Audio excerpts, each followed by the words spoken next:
One of the interesting implications of Tears of the Kingdom's doubling down on the overall approach of Breath of the Wild is that a pretty serious divide between different groups of players and their expectations is beginning to make itself felt. Whether or not you were disappointed by the decision made in Tears of the Kingdom to reuse Breath of the Wild's map is something that's likely to sort you into one of two fairly broad camps in terms of how you view the modern Zelda formula overall. Many fans of Breath of the Wild were let down by the fact that Nintendo would recycle any assets from that game at all, beyond the basic mechanics and maybe some character models. Sure, the reused map was only part of Tears of the Kingdom's setting, but one of the reasons people fell in love with Breath of the Wild in the first place was because it was so vast and new, with something unfamiliar around every corner. They didn't want Zelda to feel cozy or familiar. It was supposed to be exciting and different. On the other hand, you have a large group of players who did like the idea of familiarity, of revisiting the places they already knew, and reconnecting with characters who they already liked. These people didn't necessarily feel that keeping the old map exactly the same was ideal, but they were willing to overlook that as a necessary evil, and enjoy the things that Nintendo did change, like the puzzles and the story. To them, Breath of the Wild was the foundation for a more polished Tears of the Kingdom, and after all, who looks at a stunning building and complains that the foundation of it is a recycled slab of concrete? Breath of the Wild was a hugely popular game, which united most of the fan base behind it and brought in lots of new fans by being radically different from what went before. Which raises a question. By following in its footsteps so exactly, is Tears of the Kingdom being faithful to its predecessor's spirit, or betraying it? Again, there are two schools of thought here. One says that of course you have to follow in another game's footsteps in order to travel farther down the path it took, while the other says that the point of Zelda isn't to perfect one particular design approach, but to experiment with many. But regardless of all this uncertainty, which is even greater in my case since I don't belong to either of these large groups, there's one thing that I am certain of. Tears of the Kingdom's approach is something that only Nintendo as it is today would have considered doing. The Nintendo of even a decade ago would not and could not have made the design decisions that led to the creation of a game that you could reasonably call Breath of the Wild 2. The reason is actually something quite simple that tends to get overlooked when people discuss the creation of video games as a product and a work of art. Corporate structure. Every 3D Zelda game prior to Breath of the Wild was developed by an internal division of Nintendo referred to as Entertainment Analysis and Development, or EAD, which was one of several large game-making teams that the company would assign different projects to. Breath of the Wild and Tears of the Kingdom were created by a huge internal division called Entertainment Planning and Development, or EPD, which was created in 2015 by combining all the internal software teams together, making it the only software division, and consequently the biggest part of the company. But wait, you say. This new division should have had most of the same people working for it, so why would the games be all that different? And that's certainly true to an extent. For instance, the director of the two most recent Zelda games, Hidemaru Fujibayashi, is the same guy who directed Skyward Sword, and there's some noteworthy similarities in these three games, especially in terms of aesthetics. But games aren't just made by people working on their own. They're made by teams of people working together, and when you change the composition of the team, even if it's only by adding more people to it, you change the product that's going to come out at the tail end of the process. So to start with, although I understand this is a pretty trivial consideration, one obvious reason why EAD wouldn't have made a game like Tears of the Kingdom is that they couldn't have made a game like Breath of the Wild to begin with. Both lovers and haters of that game can certainly agree on one thing, and that's that the game is really big. A decade and a half ago, EAD simply wouldn't have had enough people to do all the work involved in creating such a massive game world. I think a big part of the reason why Tatsumi Kimishima merged all the design teams together in the first place is so they could tackle larger-scale projects like this. And from a critical and financial perspective, that comes across as a very wise decision in hindsight. But there's other and less obvious reasons why a smaller team like EAD would have problems with making a sequel like Tears of the Kingdom.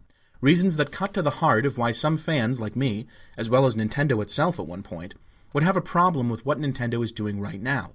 And to get into those reasons, I'm going to have to delve a bit deeper into how the company used to be structured. Back in the late 1970s, when Nintendo was still mostly known as a playing card company and had just recently diversified into the field of children's toys under the leadership of Hiroshi Yamauchi, the company created its first internal division dedicated entirely to the new and rapidly innovating field of arcade games. To head this new division, simply called Nintendo Research and Development, Yamauchi tapped a man named Gunpei Yokoi, who had previously distinguished himself by inventing a bunch of toys which you probably remember if you've played Pikmin 2 or WarioWare. and who would later go on to create two of Nintendo's most profitable pieces of hardware ever, the Game & Watch and the Game Boy. He also made the Virtual Boy, but come on, a fluke like that could happen to anybody. Look at Satoru Iwata and the Wii U.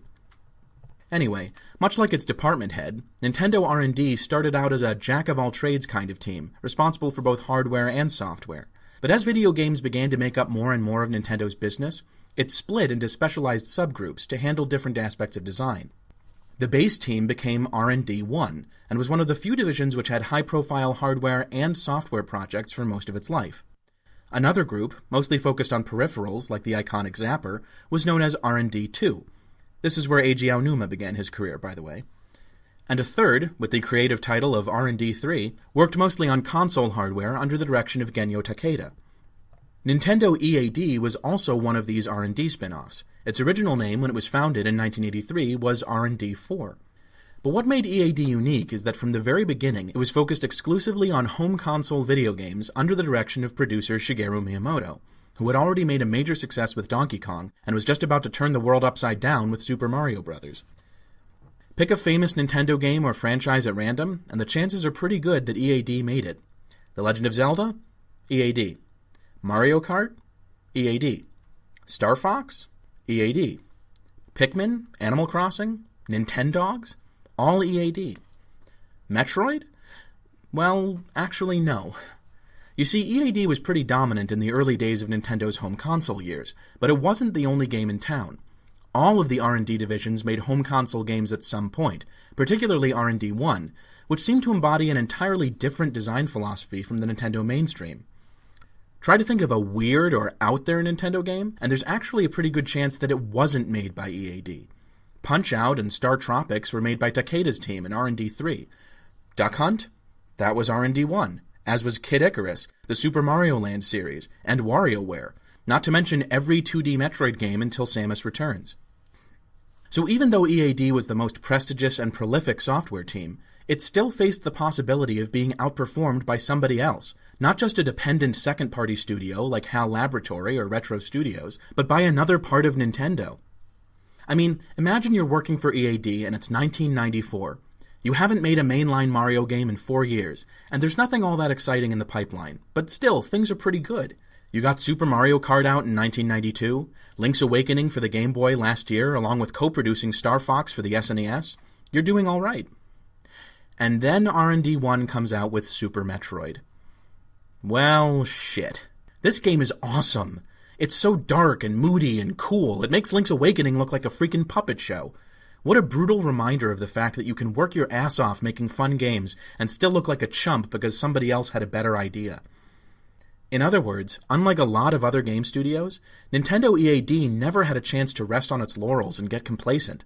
The prospect of being outshone by another division always spurred EAD into excelling and innovating. If they didn't, staff might get moved to other divisions, budgets might get slashed. Heck, a long enough run without a big hit could shutter the whole division. Now, I'm not saying that internal competition is always fantastic. Actually, it can be incredibly destructive, especially if expectations are set too high, or employees are accidentally given perverse incentives to cheat or sabotage each other's work. But in the case of Nintendo, it just worked. The division in this case wasn't arbitrary, but something that grew out of the differing design approaches of the company's greatest talents. And none of these approaches was bad, per se. They all just appealed to different kinds of tastes and prioritized different aspects of game design. EAD under Miyamoto tended to focus on simple, approachable fun, with as little story and setting baggage as possible. R&D 1 under Yokoi was more action-focused, and aimed at older players who wanted more challenge and excitement. Later on, when the various non-EAD software teams were merged into the Software Planning Division, or SPD, that group was mostly oriented towards co-producing games with second- and third-party studios, all of which had their own unique styles. Theoretically, this splintering of teams could have made it difficult for Nintendo to get big projects finished and spread their talent too thin to be of much use. In practice, as far as I can tell, what it really did was give Nintendo the flexibility to be involved in all kinds of interesting game projects while still assuring a high level of quality that made the final product worth playing. And that flexibility is exactly what Nintendo doesn't seem to have right now. Ever since Kimishima abandoned the idea of separate design teams, there's been a remarkable convergence in the design of Nintendo's major franchises. One of the things that really struck me when I watched Joseph Anderson's video on Super Mario Odyssey was his point about how similar it felt, structurally, to Breath of the Wild. He also speculated that some pointlessly inflated pickup similar to Korok seeds and the moons in Odyssey might work its way into Metroid Prime 4. And to be honest, I've already seen similar concepts at work in Pikmin 4. Flarlick, anybody? I made a video several years ago that covers a phenomenon I call Pokemonetization, in which a company that makes many products and sees one of them get hugely successful feels compelled to keep making more and more of it, and changing its other products to be more like the hit product.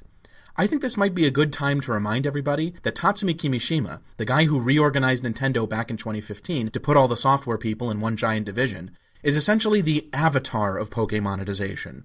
He's a marketing expert who leapfrogged to the top of Nintendo after having worked only at a bank and the Pokemon Company.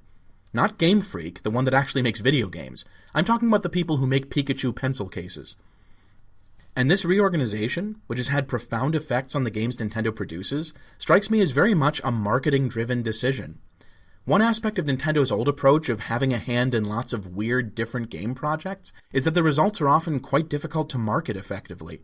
Earthbound had a notoriously awful ad campaign that probably had a lot to do with the marketing department just not clicking with how bizarre the game was. How do you promote a game like Wario Land 4 or Rhythm Heaven?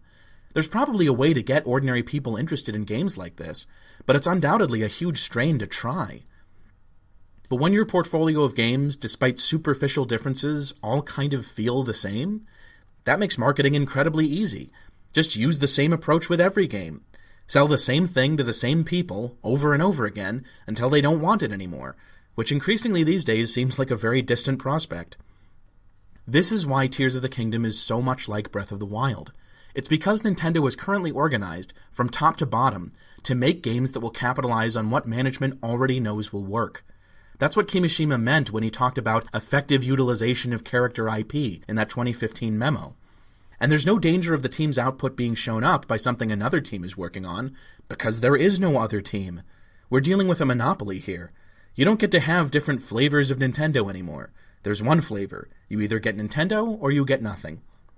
They've effectively done, through internal consolidation, what Disney has done by buying other film studios, created a united front of lots of different brands, all under the same leadership and intended for the same target audience, so that competition, both internal and external, isn't something you have to worry about.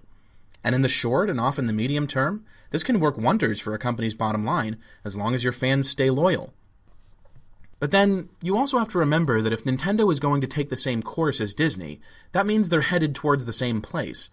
A few years ago, that place probably seemed like the Cave of Wonders from Aladdin, just an endless trove of profits as far as the eye can see. But with the trouble that Disney's been having lately, if I were working at Nintendo, I'd be worried that there might be something else at the end of that road. Another restructuring, perhaps? Maybe a shakeup in management led by upset shareholders. Or maybe a repeat of Disney's experience back in the 70s, when it seemed like they couldn't produce a hit and they just wasted money every year without having any idea how to change and make the losses stop. Who knows? I'm just a fictional coffee cup. But if I were Nintendo, I wouldn't get comfy in first place just yet.